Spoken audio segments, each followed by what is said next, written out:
Hey, what's going on YouTube? Thanks for watching this video.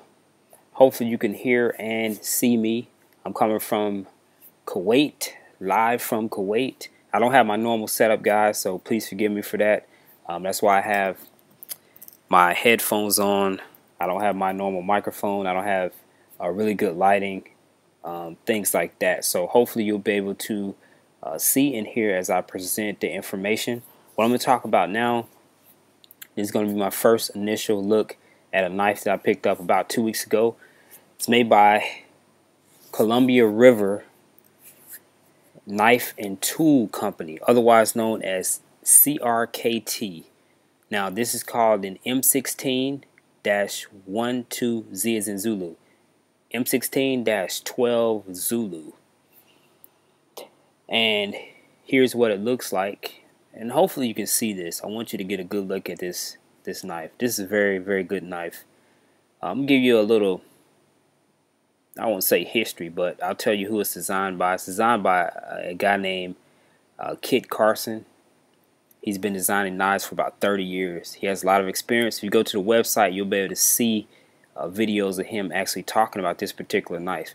Now this is touted as one of the cheapest in the line of M16 knives made by CRKT. They make a few other variations of this knife. Okay, let me open it and we'll begin to talk about this here shortly. Let me just give you a good view of the entire knife.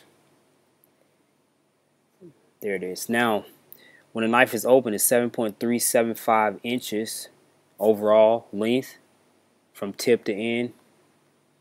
Close is 4.25 inches and the weight is 3.6 ounces. Look on the blade, it tells you who is designed by Carson Design. It gives you the nomenclature M16-12 Zulu. Then it's got a US patent number. By the way, this company, it is headquartered in the United States. I believe the company is out of Oregon. On the other side of the blade, she's got the company logo, CRKT. Okay, so that's a good look. Okay, now in the box when you get this, I didn't mention this, you get a small book that talks about the AutoLock system, which is proprietary to this company, and I talk about that in a little while. You also get a book that shows most or a good amount of the knives produced by this company. Okay, I'll start here. We'll start with the blade, and I'm not going to go in any particular order. I'll just talk about things as they come to my mind. Okay, you got a plain edge here with tanto as well as 3-point serrations on it. Okay, so it's almost like 3 elements to this blade. Plain, tanto, serrated.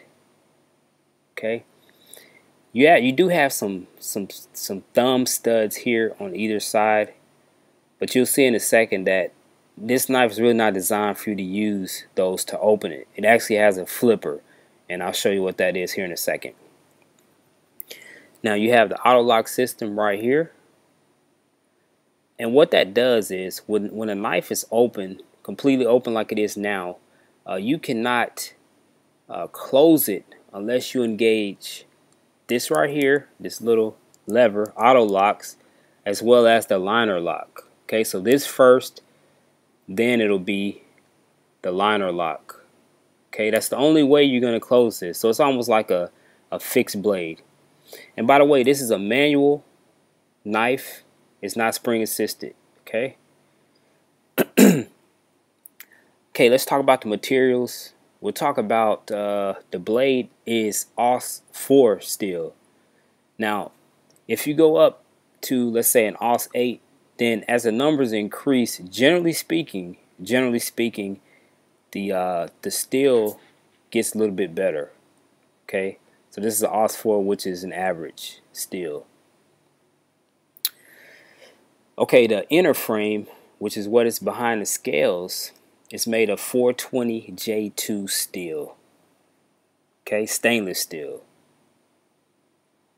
Okay, we've already talked about the AutoLock system. Let's talk about this clip. The clip is only able to be put in one position, which is a negative part of the knife. So once it's there, it's fixed there. You can't move it around. It's not adjustable, in other words. Okay, let's talk about the scales. I'll give you a good view of the scales here. Scales are the handle, whatever you want to call it.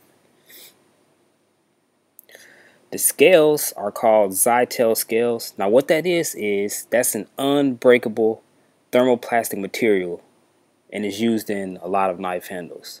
Okay, on my previous videos I talked about G10 materials, and there's other materials that handles are made of. So this is not bad. You know, Zytel is not bad. So okay. We already talked about the blade. You do have a bit of jimping on the top here, but in my opinion it's not very much and it's not very useful. It doesn't really help with the grip as much as other knives that I have do. Okay, now I'm going to go ahead and I'm going to show you something here with the AutoLock system. I hope you can see this.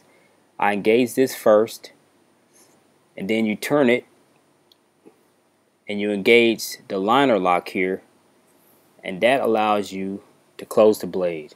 Okay, now let's talk about opening the blade. Now I suppose you can use the thumb studs, and the way it's designed is for you to use this flipper on the back. Flipper on the back like so. Very fast opening. Okay, now again, once it's like that, it's locked in that position until you engage the auto locks and the liner lock. Okay, so let me give you a good look at that. That's also the bottom of the blade. Okay, let's see, what else am I missing here? I really think that's about it, guys. Looks like a pretty good knife. Again, it's made by CRKT M16-12Z as in Zulu.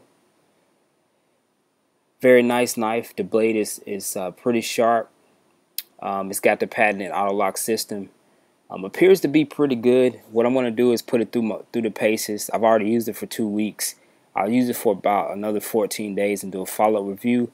This is going to get a lot of use because, like I said, I just got here to Kuwait. I'll be taking it out to the field as well as when I travel. So it's going to get quite a bit of use. You guys got any questions about this particular knife, or if there's something that I missed or maybe misspoke on something, please let me know. Hopefully this has been helpful to you guys. If you got any questions, hey, let me know in the comment section. Thanks a lot.